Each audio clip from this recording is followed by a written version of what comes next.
안녕하세요. 사연 읽어주는 남녀입니다. 여기 이곳에 시어머니 말만 듣고 보일러실에 들어갔다가 하마터면 동사에서 죽을 뻔한 여자가 있습니다. 과연 이 여자가 보일러실에 들어가게 된 이유는 무엇일까요? 그럼 오늘의 사연 시작하겠습니다. 안녕하세요. 저는 이제 막 40을 넘긴 여성입니다. 작은 회사를 다니고 있고 유치원생 어린 아들이 있어요. 하루를 마감하고 잠에 들 때면 아들에게 옛날 이야기를 해주는데요. 전래동화를 좋아해서 이야기가 늘 술술 나오는 편이에요. 햇님과 달님, 콩쥐, 팥쥐, 장화, 홍련. 나쁜 사람은 벌 받고 착한 사람은 복을 받는 그런 얘기를 해주다 보면 저도 모르게 잠이 솔솔 오더라고요. 아들에게 해주는 옛날 이야기는 제가 어릴 적에 우리 엄마가 해준 기억이 떠올라 시작했어요. 우리 엄만 말솜씨가 좋아서 똑같은 얘기를 들어도 늘 새롭게 들렸습니다. 전 특히 장화 홍련 이야기를 할 때 가슴이 싸해집니다. 엄마는 상상도 못했을 거예요. 자신의 딸이 장화나 홍련이 같은 처지가 될 줄은요. 장화 홍련이의 친엄마는 숨을 거둘 때 남편에게 딸들을 좋은 곳에 시집 보내달라고 그거 하나 소원이라고 얘기를 했지만 두 딸들은 불쌍하게 생을 마감하잖아요. 하지만 전 일찌감치 집을 나와 가정을 꾸리고 아들까지 두었습니다. 전 지금 아들과 하루하루 열심히 살아가고 있어요. 얼마 전 저녁 늦게 퇴근했는데 집에 먹을 게 똑 떨어졌더라고요. 아들과 함께 근처 식당에 가서 밥을 먹기로 했습니다. 옆자리에 한 가족이 와 있었어요. 초등학생쯤 보이는 아이가 큰 소리로 질문을 하는 게 들렸습니다. 테이블엔 할머니 한 분과 부모로 보이는 분들이 앉아 있었어요. 엄마, 이 속담 무슨 뜻인지 모르겠어요. 봄볕은 며느리 쬐이고 가을볕은 딸을 쬐인다? 이 말이 무슨 뜻이에요? 뭐라고? 그 속담 어디서 들었어? 과학책에서요. 과학책? 어른들이 놀란 표정으로 아이를 봤죠. 과학책의 자외선에 대한 설명에 이 속담이 나왔다는 얘기였습니다. 같이 앉아 계셨던 할머니가 차분히 설명을 해주셨는데 초등학생 아이는 며느리와 딸을 차별한다는 이 속담의 뜻을 잘 이해하지 못하는 것 같았어요. 봄볕은 얼굴이 탈 것 같으니 며느리를 내보내고 가을볕은 그렇지 않으니 딸을 내보낸다는 옛날 속담을 어린아이가 이해할 리 없었습니다. 아니나 다를까 아이는 속담이 엉터리라고 말하면서 웃더라고요. 저도 아이 생각에 동의했습니다. 저에게도 그 속담은 틀린 말이었어요. 주문한 청국장을 먹는데 시어머니 생각이 났습니다. 우리 어머니는 청국장을 정말 기가 막히게 끓여주셨어요. 손맛도 남다르신 우리 시어머니는 저한테 정말 소중한 분이십니다. 저한테는 엄마와도 같은 분이셨어요. 그날 밤 아들이 잠든 후 시어머니에게 전화를 걸었습니다. 여전히 어머니는 전화를 받지 않으셨고 전 문자를 남겼어요. 어머니, 날씨가 하루가 다르게 추워지네요. 김장할 때 됐는데 왜 저 안 부르세요? 이제 곧 어머니 생신 다가와요. 곧 찾아뵐게요. 식사는 잘 하시는 거죠? 따뜻하게 주무세요. 그러나 전 어머니 답장을 기다리지 않았어요. 어머닌 최근에 제 전화를 받지도 않으시고 문자에 답도 안 하십니다. 사실 어머니는 제게 인연을 끊자는 얘기를 여러 번 하셨어요. 이유는 제 남편이 세상을 떠났기 때문입니다. 제 곁에서 잠든 잘생긴 아들과 저만 두고 남편은 다시 돌아오지 못할 곳으로 훌쩍 떠나버렸어요. 3년 전 교통사고였습니다. 남편이기 이전에 아들이었던 그 사람은 어머니께도 큰 충격을 드리고 떠났어요. 시아버지 먼저 앞세우시고 제 남편 보고 사셨던 어머니는 깊은 절망에 빠지셨죠. 남편 장례 치를 때 어머님이 흐느끼며 말씀하셨던 게 기억납니다. 성훈아, 살아서는 생전 속 한 번 안 썩이던 녀석이 이런 큰 불효가 어디 있어. 아직 어린 철민이는 어떻게 하고 새파랗게 젊은 어미는 또 어떻게 살라고. 무심한 녀석아. 차라리 성진이처럼 죽어라 속을 썩이고 오래 살지. 왜 그렇게 착하게 살다가 허망하게 가버리는 거야? 아이고, 억울해서 못 산다. 내가 억울해서 못 살아. 어머님 말씀대로 하나 있는 시동생은 사람 구실을 한다고 말하기 어려울 정도로 엉망으로 살고 있었습니다. 그래서 어머니에게 자식은 제 남편 하나인 셈이었어요. 며느리인 저와도 무척 각별한 사이였죠. 저에게도 믿고 의지할 부모는 시어머니 한 분뿐이었습니다. 어딜 가도 모녀 사이 아니냐고 할 정도로 저흰 사이가 좋았어요. 그러나 아프고 아팠던 남편의 장례식 이후 어머니는 저를 밀어내기 시작하셨죠. 또 한 번 하늘이 무너지는 것 같았습니다. 전화만 드려도 어머니는 싫어하셨어요. 이제 연락하지 마라. 왜 자꾸 연락하니? 너랑 나 이제 인연 끊어졌어. 다시는 네 얼굴도 보고 싶지 않고 목소리도 듣기 싫다. 어머니, 얼굴 뵙고 얘기해요. 왜 자꾸 진심이 아닌 말씀만 하세요, 네? 널 보면 자꾸 우리 성훈이가 떠올라. 너무 힘들어. 그러니까 저라도 붙잡으세요. 저 어머니 너무 보고 싶어요. 성훈 씨 살아있을 때도 어머니를 더 따르고 좋아했던 거 기억 안 나세요? 이제 모른 척 해라. 언제까지 옛날 얘기할래? 아들 먼저 앞세우고 어느 어미가 며느리 반갑고 좋다고 하겠냐. 다 싫다. 이제 남남처럼 살자고. 어머니 정말 너무하세요. 어떻게 저한테 이러실 수 있어요? 나한테 하소연도 할 것 없다. 넌 앞으로 좋은 남자 만나 결혼해. 난 손주 욕심도 없다. 제가 할 때 아들도 데리고 가. 앞으로 전화번호 바꿀 테니 더 전화하지 마라. 어머니는 남편이 세상을 떠난 뒤 저를 대하는 태도가 완전히 달라지셨습니다. 그날 제 부탁만 아니었다면 남편은 그 밤에 고속버스를 타지도 않았을 거고 참변도 당하지 않았을 거라고 생각하시는 것 같았어요. 저 스스로도 죄책감이 컸기 때문에 어머니가 절 밀어내고 심한 말을 하셔도 다 받아들였습니다. 죄인이 된 심정으로 앞으로 살아갈 작정이었어요. 하지만 절대로 시어머니를 포기할 수 없었죠. 10년 전 돌아가신 시아버지와는 거리가 있었지만 시어머니와의 관계는 각별했어요. 어머님의 푸근하고 따뜻한 정이 너무 좋았습니다. 전 친엄마가 중학교 2학년 때 돌아가셨어요. 시한부 병에 걸렸다는 선고를 받자마자 3개월 만에 돌아가셨죠. 그때 전 고작 15살이었어요. 혼자서 엄마 잃은 슬픔을 사귀기엔 너무 어렸죠. 아버지는 그런 절 보듬어 주지 못하셨습니다. 어느 날 학교를 다녀왔는데 현관에 뾰족 구두가 놓여 있고 집안이 깨끗하더라고요. 싱크대 앞에는 낯선 여자분이 서서 요리를 하고 있었죠. 누구세요? 네가 보라니? 예쁘게 생겼네. 반갑다. 나 고모 친구야. 다음 주에 네 새엄마가 될 거고. 네? 새엄마요? 아빠한테 못 들었니? 그리고 집이 너무 엉망이라 좀 치웠어. 넌 중학생이나 돼가지고 청소도 못하니? 안방도 욕실도 엉망이더라. 오늘은 내가 하지만 앞으로 집안일은 분담해서 할 거야. 시키는 대로만 잘하면 혼내지는 않을게. 껄끄럽겠지만 잘 지내보자. 그렇게 저희 집엔 새엄마가 들어오게 되었습니다. 아빤 좋았을지 모르겠지만 오빠랑 전 아니었어요. 게다가 새엄마는 유독 저한테 모질고 차가웠죠. 오빠는 아예 집에 잘 들어오지도 않았고 아버지는 저한테 관심도 없었습니다. 다시는 못 볼 엄마 생각하면서 혼자 많이 울었던 것 같아요. 베개가 축축하게 젖을 정도로요. 전 공부해서 빨리 독립할 생각으로 대학교를 기숙사가 있는 지방으로 갔습니다. 집에 손 벌리기 싫어서 장학금 받을 수 있는 곳으로 갔어요. 눈앞에 새엄마란 여자가 안 보이니까 살 것 같았죠. 졸업하고 그 지역의 작은 회사에 취직을 했고요. 차라리 혼자 사는 게 속이 편했습니다.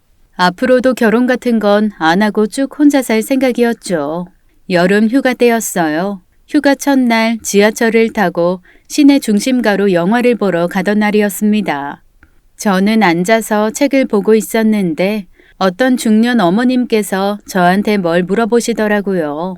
저기 아가씨, 이 지하철이 박병원 가는 방향 맞아요? 네, 맞아요. 다음에 내리시면 돼요. 중년 어머님은 양손에 무거운 짐을 들고 저와 같이 지하철에서 내리셨습니다.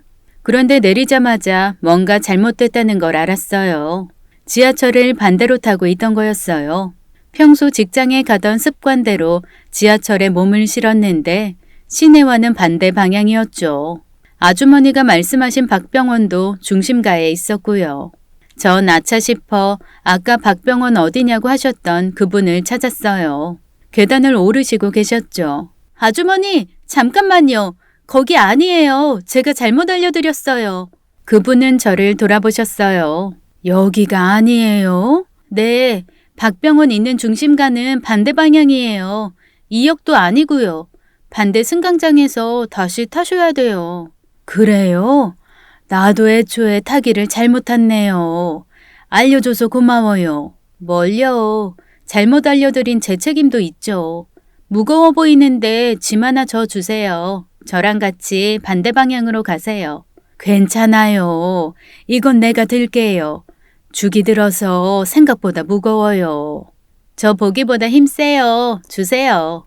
반대편으로 넘어가면 되는데 계단이 가팔라요. 같이 넘어가세요. 그렇게 그분과 전 반대편 승강장으로 넘어가 다시 지하철을 타게 되었습니다. 한 7정거장쯤 가야 해서 그분과 전 이런저런 얘기를 나누게 됐어요. 그분은 아들을 보러 서울에서 내려오셨다고 하셨어요. 아드님이 갑자기 입원하게 돼서 오셨다고 하셨습니다. 걱정이 크셨겠어요. 아무래도 혼자 사니까 마음이 안 놓여요. 술 회식이 많다 보니까 탈이 났나 봐요. 병원 가서 얼굴 보고 내가 쓴 죽도 주려고 불이 나게 내려왔죠. 아드님은 좋겠어요. 어머님이 만드신 죽 먹고 병도 싹 나을 거예요. 정말 부러워요. 아가씨도 아프면 엄마가 당장 내려올 거예요. 안 그래요? 타지에서 일하는 딸이 자랑스럽기도 하고 안쓰럽기도 할 것 같은데요. 아, 네. 전 애매하게 웃으면서 아무 대답도 못했습니다. 마침 다음 역이 저희가 내릴 역이었어요. 전 아예 아주머니를 박병원까지 모셔다 드리기로 했습니다. 짐도 들어드렸고요. 병원 앞에서 아주머니는 너무 고맙다면서 연락처를 주셨어요. 이것도 인연인데 내가 언제 차 한 잔 살게요. 이거 내 번호예요. 부담 갖지 말고 꼭 연락 줘요. 내가 아가씨 전화번호 물어보면 안 가르쳐 주겠지? 초면에 너무 주책인가? 전 부담스럽기도 해서 그냥 아주머니 전화번호만 갖고 왔습니다. 그날은 영화를 놓쳐서 혼자 시내를 돌아다니다 집에 왔어요. 그런데 가방에 낯선 손부채 하나가 있더라고요. 이거 그 아주머니 부채 아닌가? 분명 지하철 안에서 그분이 부채를 들고 계신 걸 본 기억이 났습니다. 전 문자를 드렸어요. 부채 박병원 접수처에 맡겨놓겠다고요. 그리고 그 일은 까맣게 잊고 있었습니다. 일주일의 휴가가 끝날 무렵이었죠. 그 무렵 모르는 번호로 문자가 하나 왔습니다. 바로 전철역에서 만났던 아주머니였어요. 지난번에 고마웠다고 하시면서 꼭 한번 밥을 사주고 싶다고 하더라고요. 평소라면 거절하고 나갈 생각도 하지 않았겠지만 그때는 또 이상하게 사람 정이 그리웠습니다. 전 휴가 때 만날 친구도 없었거든요. 회사 직원들과는 일부러 거리를 두고 지내고 있었고요. 휴가 내내 혼자만 있었더니 내심 외로웠습니다. 혼자가 좋긴 했어도 때때로 몰려드는 깊은 외로움은 이겨내기가 힘들었어요.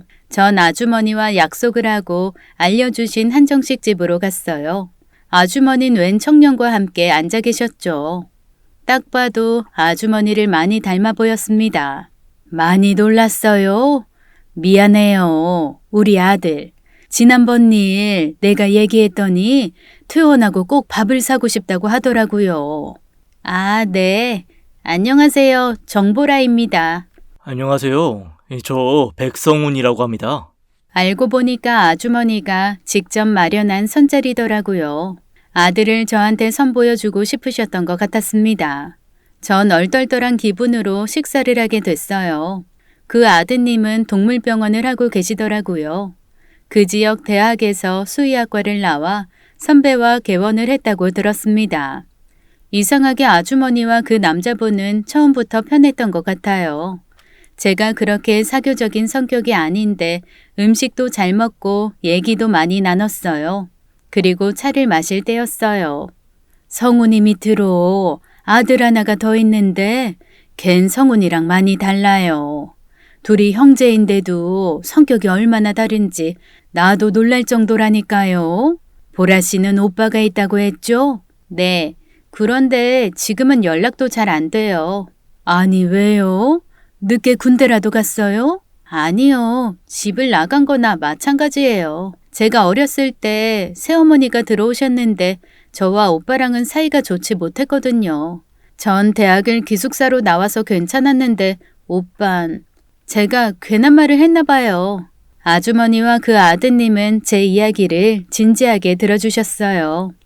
저도 모르게 우리 집 이야기가 술술 나왔습니다. 제가 중학교 때 어머니가 돌아가셨어요. 아이고 저런, 그렇게 어릴 때 고생이 많았겠네. 새어머니 밑에서 힘들게 자란 이야기까지 하자 아주머니는 눈물을 글썽이셨습니다.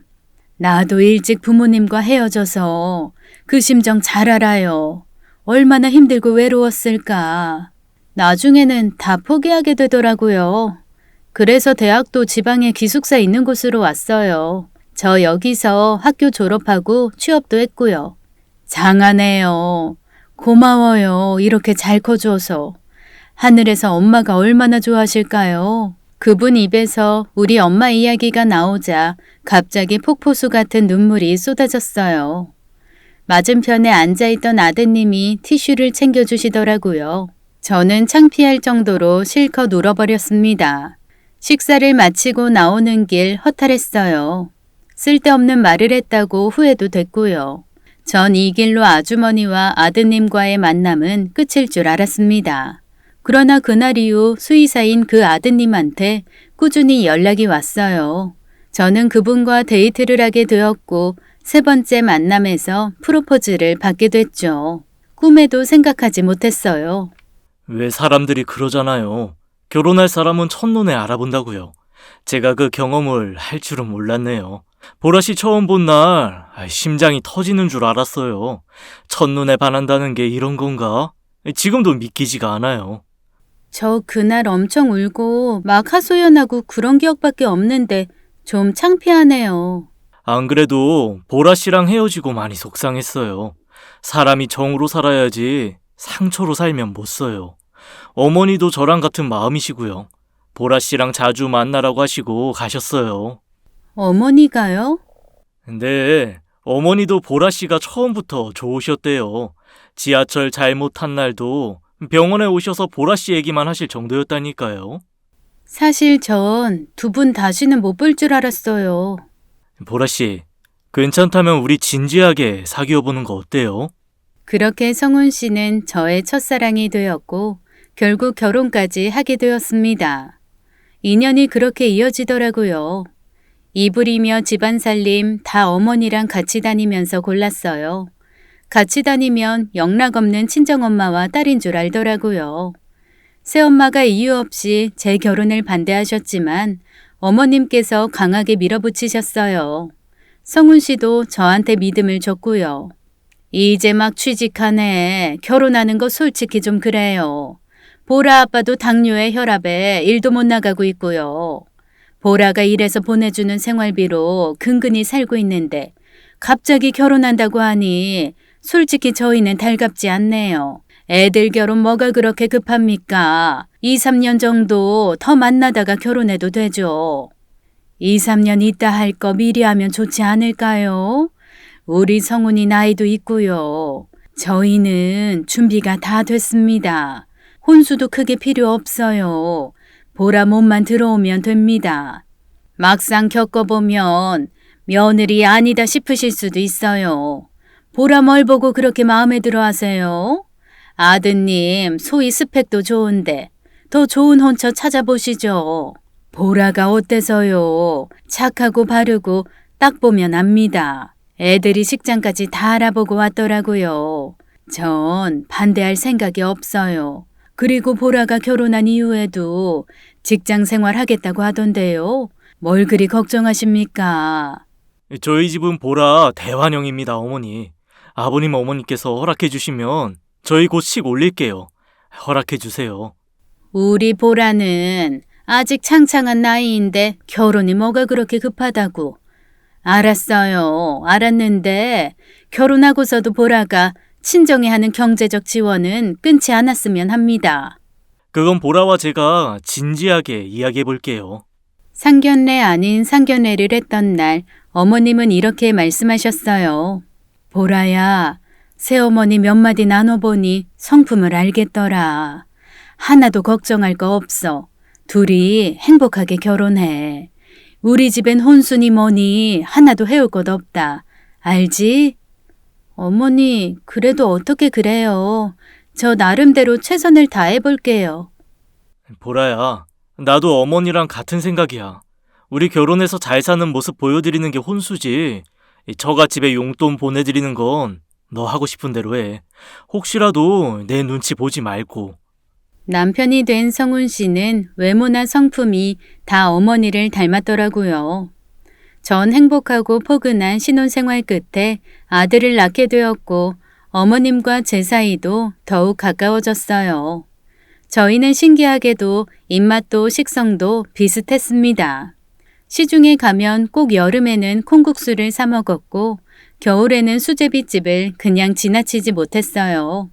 나물도 어머님이 해주시면 정말 맛있었습니다. 제가 고추장 참기름 넣고 어머님 나물 수북하게 담아 비벼 먹으면 잘 먹어 예쁘다고 안 먹어도 배부르다고 하실 정도였어요. 결혼 생활 내내 그렇게 다정하고 따뜻했던 어머니께서 인연 끊자고 하신 건 다 남편의 죽음으로 비롯된 거였어요. 저도 죄책감이 컸습니다. 그날의 일은 평생 가도 못 잊을 것 같아요. 3년 전 어느 날 모르는 번호로 전화 한 통이 왔습니다. 제 이름을 대면서 오빠 이름을 아냐고 묻더라고요. 정보성, 저희 오빠 이름 맞아요. 혹시 우리 오빠 찾았어요? 어디 있는지 아세요? 네, 여기 지역센터인데요. 지금 정보성 씨가 입수해 계세요. 보름 정도 되셨습니다. 굴다리 밑에서 동사하실 뻔하셨어요. 뭐라고요? 오빠가 노숙자로 있다가 들어갔다고요? 네, 한번 와보셔야 할 것 같은데요. 서류 작성할 것도 있고, 병원비도 밀린 게 많아서요. 네, 알겠습니다. 갈게요. 저는 당장 버스를 타고 그곳으로 갔습니다. 갔는데 오빠가 맞더라고요. 그런데 절 기억하지 못했어요.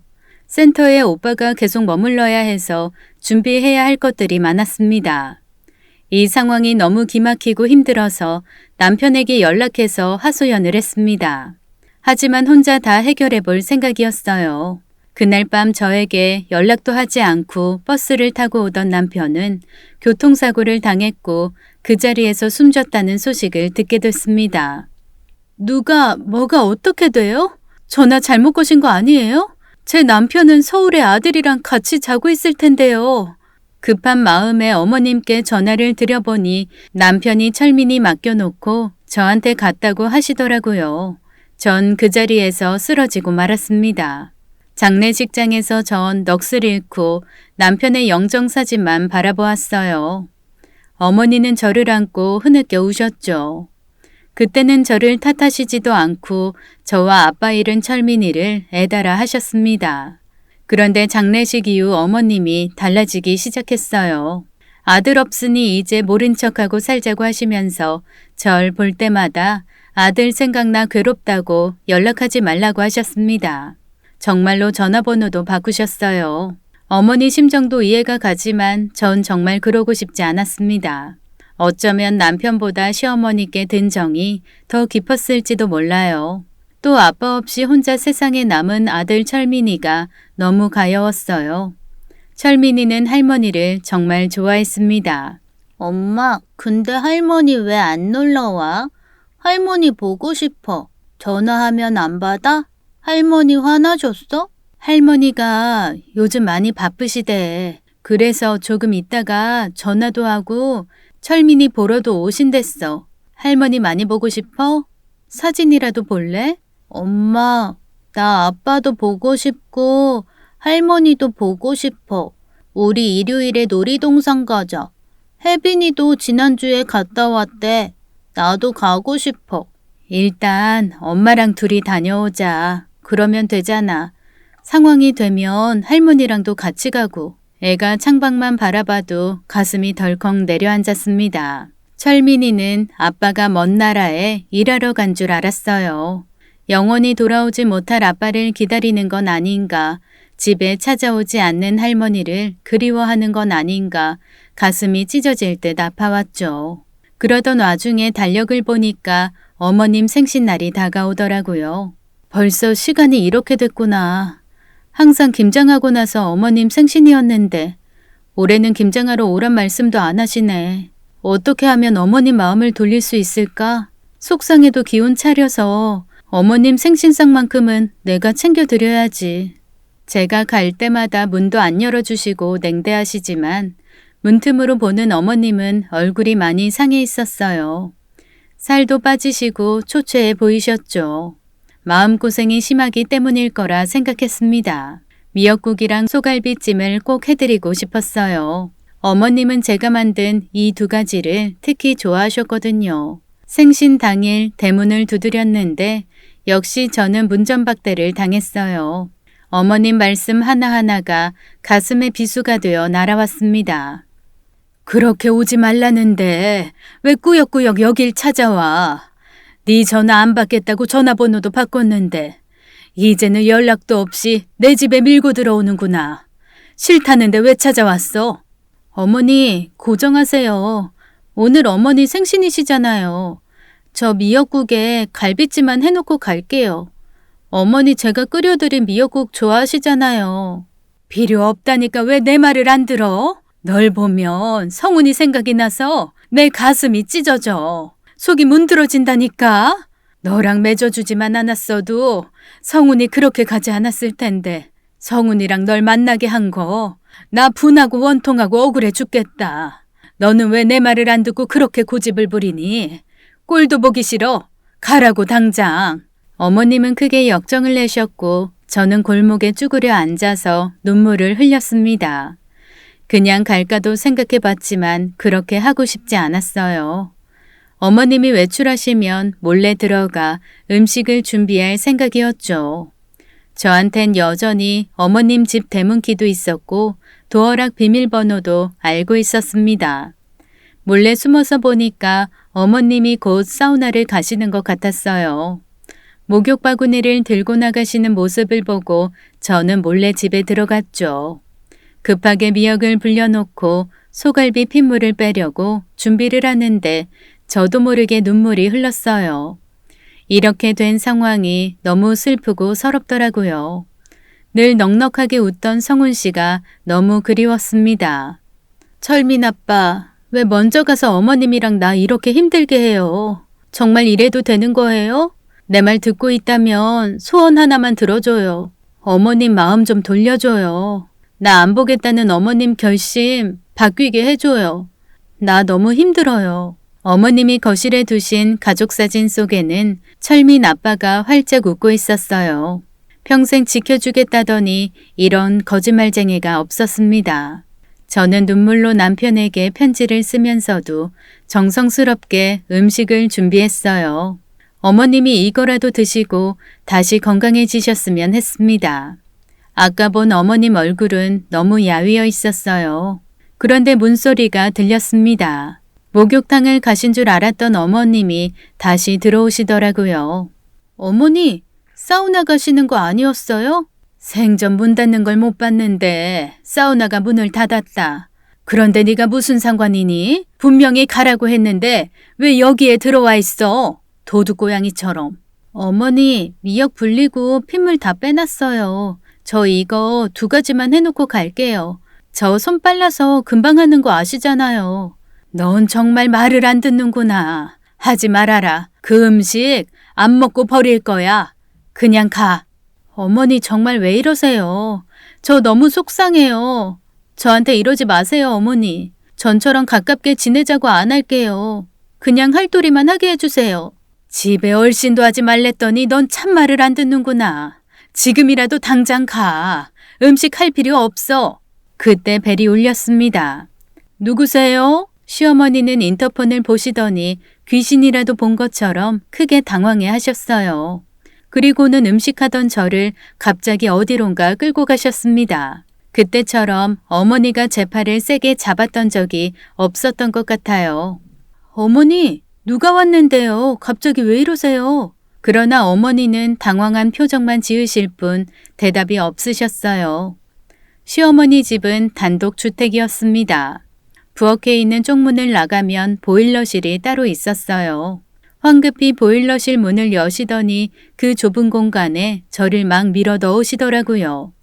어머니, 여기 보일러실이잖아요. 여기 가만히 있어. 끽소리도 내지 말고. 무슨 소리라도 내면 절대 안 된다. 알았어? 근데 거기는 바깥이나 다를 바 없는 곳이었어요. 게다가 그날은 유난히 추웠습니다. 영하 20도라면서 유례없는 한파라고 뉴스에서 떠들던 날이었죠. 전 블라우스 차림으로 음식을 하고 있었어요. 손도 젖어 있었고요. 거기서 그런 차림으로 서 있으려니 당연히 너무 춥더라고요. 당장에 이가 딱딱 마주칠 정도로 춥다 못해 온몸이 아팠습니다. 손이 뻣뻣하게 얼어붙는 것 같았죠. 어머니, 들어가서 파카라도 가져오면 안 돼요? 너무 추워요. 그래도 어머님은 단호했어요. 절대 안 돼. 너 아무튼 조용히 해. 알았어? 어머님 밖에서 문까지 걸어 잠그시더라고요. 전 너무 놀랐습니다. 누가 왔길래 절 이런 데다 숨기는 건지 짐작도 안 되더라고요. 어머니가 부엌으로 들어가시는 소리가 들렸고 전 덜덜 떨면서 기다렸습니다. 해도 너무 추웠어요. 진짜 1분도 더 못 견딜 것 같았죠. 집안에서 무슨 일이 벌어지나 문에 귀를 대봐도 안에서 나는 소리는 잘 들리지 않았습니다. 언뜻 남자 목소리가 들리는 것 같긴 했어요. 근데 그것도 얼마 오래 못 갔죠. 그 와중에도 너무 추워서 금방이라도 얼어 죽을 것 같았습니다. 마음 같아서는 나가게 해달라고 문을 두드리고 난리를 치고 싶었지만 차마 큰 소리를 못 내겠더라고요. 어머님의 당황해 하시는 얼굴이 잊혀지지 않았습니다. 뭔가 이유가 있는 것 같았죠.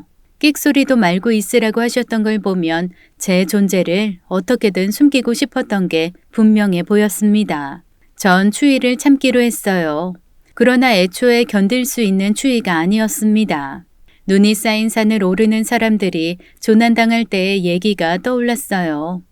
추위에 오들오들 떨다가 그 길로 잠이 들면 끝이라는 걸 전 알고 있었습니다. 정말 꽁꽁 얼어붙어 얼음이 되어버릴 것 같은 상황에 잠이 쏟아지더라고요. 배부르고 따뜻해서 졸린 게 아니라 너무 춥고 지쳤을 때 나오는 신체 반응인 것 같았죠. 정신이 자꾸 형광등처럼 깜빡거렸어요. 잠이 드는 게 아니라 꼭 정신을 잃는 것처럼 느껴졌죠. 갑자기 지난 시간들이 주마등처럼 스쳐 지나갔어요. 친엄마의 죽음과 새엄마의 구박, 결혼하고 우리 아들을 얻은 일, 그리고 남편의 죽음과 시어머니가 저와의 인연을 끊어내려는 것까지요. 그 짧은 순간 마음이 무너져 내렸습니다. 이대로 잠든 채 떠나도 좋을 것 같았어요. 잠깐 제 인생에 볕이 들다가 그 볕이 다시 사그라드는 것 같다는 생각이 들었죠. 남편이 하늘나라로 떠나고 시어머니도 변하시니 사는 게 사는 것 같지 않았어요. 결국 전 중심을 못 잡고 쓰러졌습니다. 한파의 블라우스 차림으로 버티다가 무너져 버린 거였어요. 전 뒤로 넘어졌고 보일러실에 있던 세숫대야가 뒤집혔죠. 하필 그건 스테인레스라 소리가 엄청 컸습니다. 창고에 쌓아둔 여러 물건들과 부딪혔거든요. 전 너무 정신이 없으니까 그것도 잘 못 느꼈어요. 이렇게 마음고생하느니 이대로 가는 것도 나쁘지 않겠다 그런 생각을 하며 정신을 잃어가고 있을 때였습니다. 그런데 누가 저를 막 때리더라고요. 얼핏 시어머니 목소리 같기도 했어요. 애미야, 보라야, 정신 좀 차려보거라. 온몸이 다 꽁꽁 얼었네. 내가 미쳤나 보다. 정신이 나갔었나 봐. 애미야, 눈 좀 떠봐. 아이고, 이를 어째? 그 와중에 어머니가 자신을 탓하며 우는 소리가 들렸어요. 억지로 눈을 밀어 올리는데 놀랍게도 제 눈에 남편 얼굴이 보였습니다. 철민 아빠? 여기 하늘나라야? 죽은 남편 얼굴을 보고 전 죽었구나 하는 생각이 들었어요. 다 끝났구나 싶은 생각이 드는 와중에 어머니 목소리가 왜 들리는지 너무 이상했죠. 그런데 제 어깨가 막 흔들리더라고요. 억센 손길이 제 몸을 미친 듯이 흔들고 있었습니다. 조금 정신을 차리려고 해보니 역시 남편으로 보이는 사람이 눈에 들어왔어요. 그러나 전 다시 정신을 잃었죠. 다시 눈을 떴을 때 어머님의 안방에 누워있더라고요. 어머님의 자개장이 눈에 보였고 제가 생신 선물로 가져온 모자도 눈에 들어왔어요. 정신이 드니 보라야? 나 누군지 보여? 아이고, 큰일 날 뻔했다. 철민애미야, 이게 무슨 일이냐? 내가 잘못했다. 널 거기에 숨겨두는 게 아니었는데. 하마터면 우리 철민이 고아 만들 뻔했어. 어머니는 저를 보고 막 서럽게 우시더라고요. 미안하다고 우는 시어머니를 보니까 이상했습니다. 어머니, 근데 저 아까 성훈 씨 봤어요. 분명 철민 아빠 얼굴이었어요. 꿈인 것 같은데 아닌 것 같기도 해요. 어머니도 혹시 보셨어요? 정신을 차리면 차릴수록 이상했어요. 흐릿한 시선 사이로 정말 남편 얼굴이 보였습니다. 분명히 어머니 옆에 서 있었어요. 저는 애기 아빠가 살아서 돌아왔나 싶어 놀라서 몸을 일으켰습니다. 그러나 곧 크게 실망하고 말았어요. 그 남자는 남편이 아니라 도련님이었습니다. 도련님은 제 남편과 비슷한 머리 스타일에 비슷한 옷차림을 하고 있었어요. 정신이 오락가락했던 전 도련님을 남편으로 착각을 한 거였습니다. 도련님? 정신 들어, 형수. 정신 좀 차려봐. 허구한 날 어머니와 형한테서 돈만 뜯어가던 그 도련님이 저를 흔들고 있었던 거였습니다. 도련님이 집에 와 있는 게 정신없는 와중에도 이상하게 느껴졌어요. 시동생은 집안의 골칫거리였습니다. 늘 밤거리를 돌아다니며 사고를 치고 도박에 유흥해 바람잘 날이 없는 사람이었죠. 남편이 엄청나게 혼내고 일자리를 찾아줘도 소용없던 그런 사람이 왜 여기 있나 싶었습니다. 어머님 생신이고 뭐고 노름하느라 코빼기도 안 비추는 일이 많았거든요. 도련님이 찍찍 내뱉는 반말에 전 정신을 번쩍 차리게 되었습니다. 그 추운 데서 얼마나 떨었어 그래. 내가 제정신이 아니었다. 금방 뜨끈한 물 가져올 테니까 기다려. 응? 어머님이 안방을 나가시자마자 도련님의 눈빛이 횟가닥 돌아가더라고요. 형수, 돈 어딨어? 돈 내놔. 형 죽고 사망보험금 나왔을 거 아니야. 그거 어딨어? 빨리 말해. 도련님, 무슨 말이에요? 갑자기 돈이라뇨. 아니, 직업도 있는 여자가 남편 잡아먹었으면 됐지. 왜 남편 사망보험금까지 싹 다 꿀꺽해? 당신 때문에 우리 형 죽은 거 아니야. 형수는 양심도 없어? 우리 형 죽여놓고 그 돈을 왜 당신이 갖냐고. 정말 왜 이러세요? 그게 다 무슨 말이에요? 그만 좀 흔들어요. 머리가 어지러워서 토할 것 같아요. 방에 들어오시던 시어머니는 그 모습을 보시고 다짜고짜 도련님한테 달려드셨습니다. 이게 무슨 짓이냐? 지금 죽었다 살아난 사람한테 돈 얘기를 하는 거야? 이놈아, 네가 그럴 자격이 있어? 형 죽었을 때 슬퍼하지도 않던 녀석이 사망보험금을 달래? 그것도 착하고 불쌍한 형수한테? 이놈아, 언제 사람 노릇하고 살래? 이 망나니 같은 녀석아. 에이, 왜 이래요? 시동생은 매달리는 시어머니를 뿌리치고 다시 돈 이야기를 하기 시작했어요. 무슨 영문인지 쉽게 파악이 안 되더라고요. 제가 어리둥절해 하고 있으니까 시어머니가 시동생을 막 끌고 방을 나가려고 하셨습니다. 넌 이놈아, 가. 제발 가라고. 앞으로 이 집에 찾아오지를 마. 너 이렇게 막 나가는 꼴 이제 더는 못 보겠어. 형 그렇게 앞세운 엄마가 불쌍하지도 않아?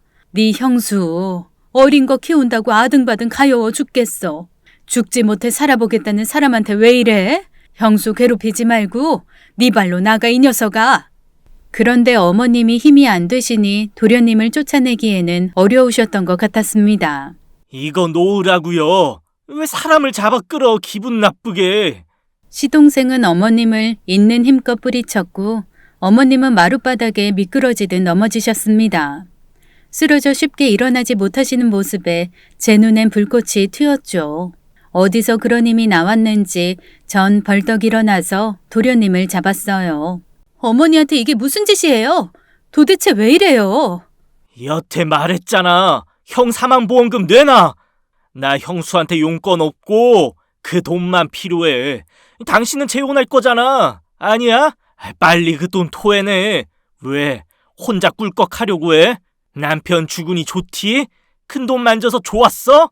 너 진짜 인간 말종이구나. 그 돈은 성훈 씨가 나한테 남긴 거야. 어린 철민이 키우라고 나한테 남긴 거라고. 그러니까 당신이랑은 요만큼도 상관없어. 그동안 형한테 돈을 그렇게 가져가 놓고 또 뭘 달래? 그 돈부터 나한테 갚아야지. 남편 잡아먹은 게 돈 욕심까지 부려? 열받아서 진짜. 여기 있는 거 다 깨부수기 전에 빨리 돈 내놔. 좋은 말 할 때 내놓으라고. 내 성질 몰라? 나 백성진이야. 성질 긁지 말라고. 어린 조카 생각하면 어떻게 이래? 아빠 없이 살게 된 우리 철민이가 불쌍하지도 않아? 막말로 걔가 우리 형이 아니면. 뭐라고? 내가 알게 뭐야. 돈이나 내놔. 우리 형 사망보험금 내놓으라고. 시동생은 정말 나쁜 사람이었어요. 온 집안 물건들을 때려 부수면서 앵무새처럼 계속 돈만 내놓으라고 했죠. 시어머니는 그 사이에 경찰을 부르신 모양이었어요. 힘으로 안 되니까 어쩔 수 없던 상황이었습니다. 경찰이 왔어도 도련님의 행동은 여전했어요. 정말 물불 안 가리더라고요. 그렇지만 결국 시동생은 경찰서에 연행되어 갔습니다. 집안은 그 사이 쑥대밭이 되어 있었죠. 어머니는 저를 보고 얼른 가라고 말씀하셨어요. 놀라서 창백해진 얼굴로 덜덜 떨면서 제 손을 잡으셨어요. 애미야, 얼른 가라. 또 재오면 봉변당해. 경찰서에서 이런 일로 오래 붙잡아 두지도 않더라. 얼른 가. 어머니는 무척 불안해하고 계셨습니다. 전 조금씩 감이 왔어요. 시동생이 이러는 거 아마 한두 번이 아니었던 모양입니다. 전 어머님을 진정시켰죠. 그래도 경찰서 가서 조사하다 보면 서너 시간 안에는 못 나올 거예요. 아니야, 그래도 안심 못해. 저번에도 이렇게 갔었는데 생각보다 빨리 나왔어. 얼른 가라고 애미야. 알았어요. 그럼 어머니, 제가 경찰에 전화할게요. 전 경찰서에 전화를 해서 사정을 얘기했습니다.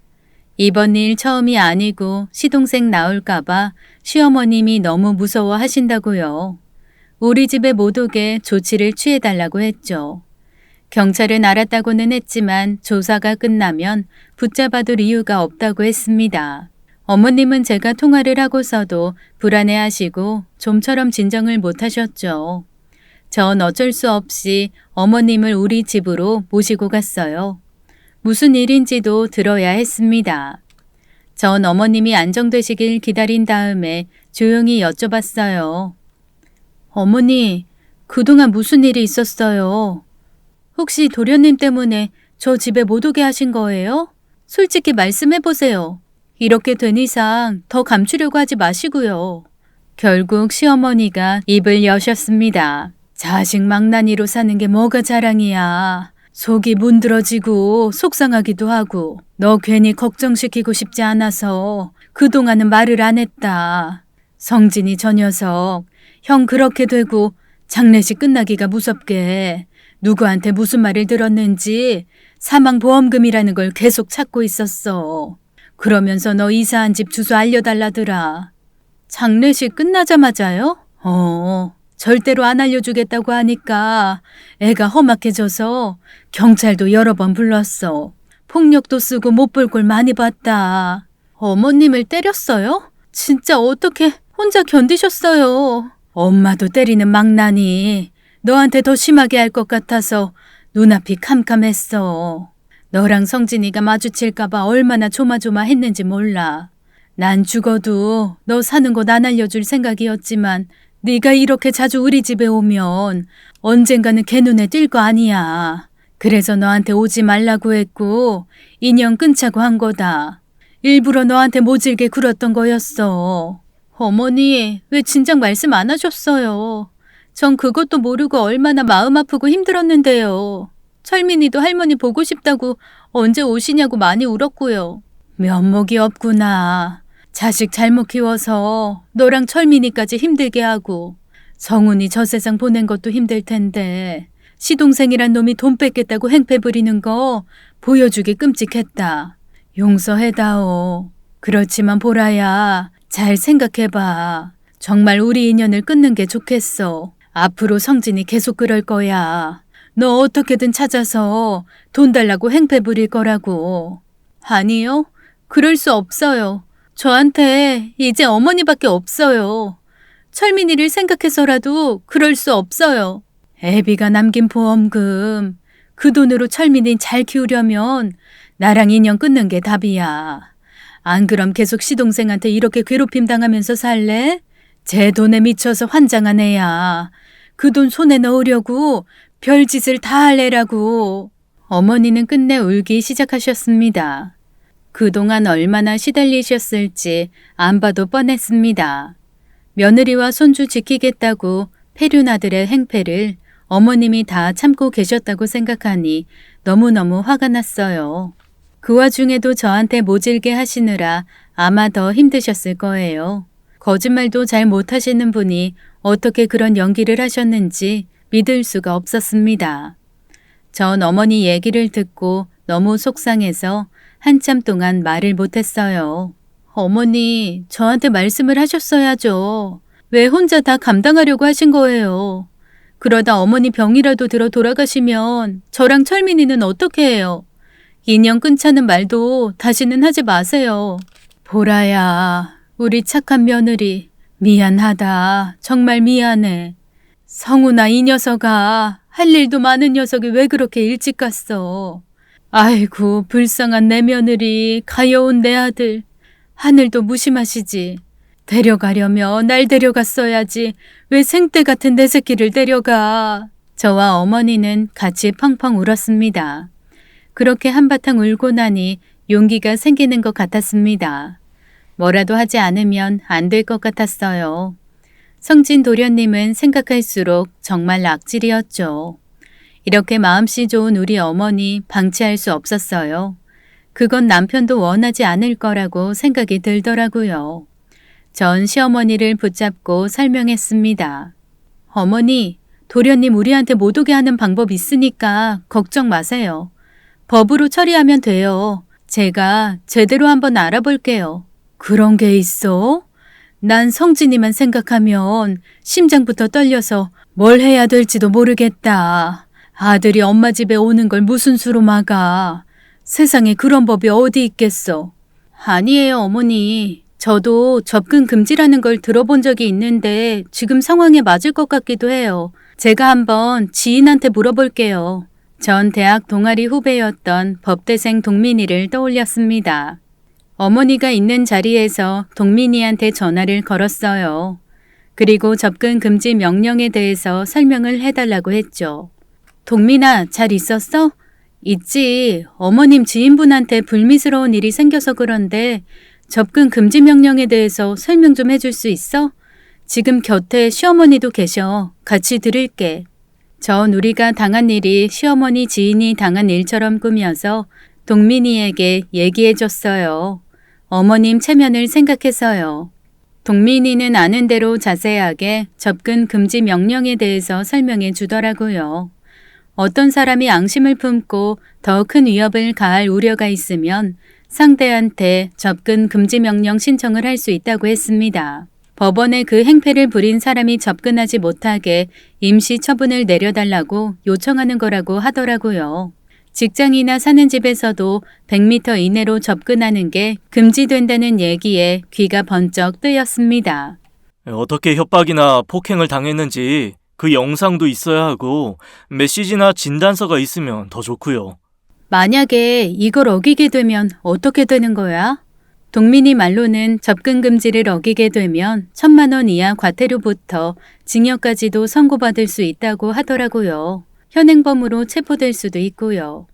이런 경우도 있어요, 어르신. 접근 금지 명령이 내려졌는데 이혼한 아내에게 사흘간 100번도 넘게 연락을 한 사람이 있었는데요. 1년 4개월 실형을 선고받았대요. 그래요? 어머니는 다 이해하시지는 못하셨지만 어쨌든 법으로 근처에 오지 못하게 하는 게 가능해진다는 걸 알게 되셨습니다. 하지만 전화를 끊고서도 어머니는 착잡한 표정이었어요. 이런 법이 있어서 신변을 보호할 수 있다는 걸 알아도 하나도 기쁘지 않으신 것 같았습니다. 그럴 만도 한 게 아무리 망나니이지만 자식은 자식이었으니까요. 어머니 마음도 복잡하셨을 것입니다. 어머니는 그날 밤 잠을 이루지 못하셨어요. 다음 날 어머니는 결단을 내리시고 말씀하셨습니다. 애미야, 우리 그거 하자. 접근 금지 그거 신청해보자. 도저히 이렇게는 못 살겠어. 어머니 결정하신 거예요? 그 망나니 같은 놈 때문에 너랑 우리 철민이 힘들게 사는 거 나 못 보겠다. 결국 그게 답인 것 같아. 잘 생각하셨어요, 어머니. 제가 잘 알아보고 할게요. 이제 숨 좀 돌리세요. 어머니 얼굴 너무 야위신 거 아세요? 당분간 저희 집에 계시면서 몸도 마음도 추스리시는 게 좋겠어요. 철민이 보니까 내가 정신이 좀 들어. 생각이 너무 짧았다. 말끝마다 비수꽂는 얘기에 애미도 얼마나 힘들었니. 그러는 내 마음도 편치 않았어. 애미야, 내가 모질게 굴었던 거 용서해 줄 수 있겠니? 정말 미안하구나. 면목이 없어. 어머님이 어떤 심정으로 결단을 내렸는지 전 너무도 잘 이해가 됐어요. 결국 전 동민이의 도움을 받아서 법원의 접근 금지 명령을 받아냈습니다. 그 과정에서 행패를 부린 사람이 시동생이라는 것도 동민이에게 말하게 됐죠. 동민이는 저와 시어머니가 너무 힘들었겠다며 많이 위로해 줬어요. 앞으로도 무슨 일이 생기면 도움 청하라고 하더라고요. 그게 또 힘이 됐습니다. 접근 금지 효력이 발생하게 되면서 시동생은 길길이 날뛰었지만 저희는 법의 보호를 받게 되었어요. 접근 금지 명령을 어기면 체포되고 어쩌면 실형도 살게 되니까 더는 어떻게 할 수 없었습니다. 저는 시어머니를 설득해서 집을 팔게 했어요. 제가 살던 집도 팔고 한 번도 살아보지 못한 지방으로 이사를 했습니다. 낯설지만 여기서 새롭게 시작하려고요. 어머니, 가끔 생각나요. 철민 아빠 처음 만난 날이 아니라 어머님 처음 만난 날이요. 기억나세요? 그럼 지하철에서 말이지. 생머리에 예쁘장한 아가씨가 너였다. 나도 아직도 기억해. 얼굴이 얼마나 하얗고 곱던지 꼭 선녀 같았어. 가는 곳 잘못 알려줬다면서 따라와서 짐까지 들어주고 병원까지 데려다주고. 어떻게 있니? 그날 어머니 만나지 않았다면 어떻게 됐을까요? 전 여태까지 혼자였을 거예요, 아마. 넌 나 만났던 거 후회 안 해? 전혀 안 해요. 저한테 어머니는 시어머니 그 이상이에요. 진짜 엄마라고 부를 거예요, 이제부터. 이제 우리 고부관계가 아니라 엄마와 딸로 살아봐요. 철민이랑 셋이서 행복하게요. 그래, 너만 믿는다. 넌 내 딸이나 마찬가지야. 저와 어머니는 힘을 합쳐서 식당을 하기로 했어요. 남편 보험금과 집한 돈 합쳐서 소박하게 차렸습니다. 우리 어머니 음식 솜씨 끝내주셔서 얼마나 든든한 동업자인지 몰라요. 몸은 힘들지만 만족스러워요. 앞으로 어떤 위기가 닥쳐와도 겁내지 않고 서로 숨기는 것 없이 어머니와 함께 잘 이겨낼 생각입니다. 철민 아빠, 하늘에서 다 보고 있지? 어머니랑 나, 철민이랑 오순도순 잘 살 수 있게 도와줘. 우리 셋 잘 지켜봐줘. 내 숙제 살아있는 동안 열심히 다하고 하늘이 부르면 그때 당신 곁에 갈게. 당신도 행복해야 해. 영원히 사랑하고 보고 싶어. 어머니 건강도 지켜줘야 돼. 지방에서 가게를 오픈한 지 좀 지났을 때 시동생은 구속되었다는 소식을 듣게 되었습니다. 도박 폭력 사건에 연루돼 결국 실형을 선고받고 감옥에 갔어요. 어머니는 한동안 시리에 빠져 있었지만 다시 일어나시더라고요. 본인 없으면 식당 안 굴러간다고 저한테도 막 힘을 주셨어요. TV에서 봤는데 옛날에 시집에서 쫓겨나는 여자는 친정으로 되돌아가서 일생 소박댁이라고 불렸다고 하더라고요. 올케나 형제들의 눈치를 보며 살아야 했고요. 그런데 전 반대입니다. 새엄마가 있는 친정에서 쫓겨나다시피 했지만 결혼하고 비로소 진정한 내 집을 찾은 것 같아요.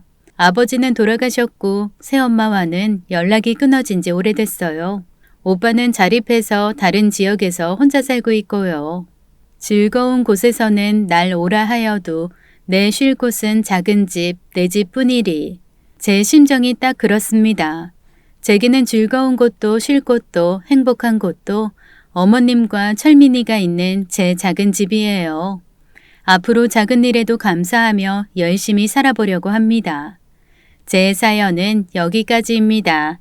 긴 이야기 들어주셔서 감사합니다. 오늘의 이야기 어떠셨나요? 세상에 이렇게 사이좋은 고부 관계도 있네요. 어쩌면 두 분은 전생의 엄마와 딸이 아니었을까요? 끝까지 시청해주신 여러분 감사드리며 늘 건강하시길 바라겠습니다.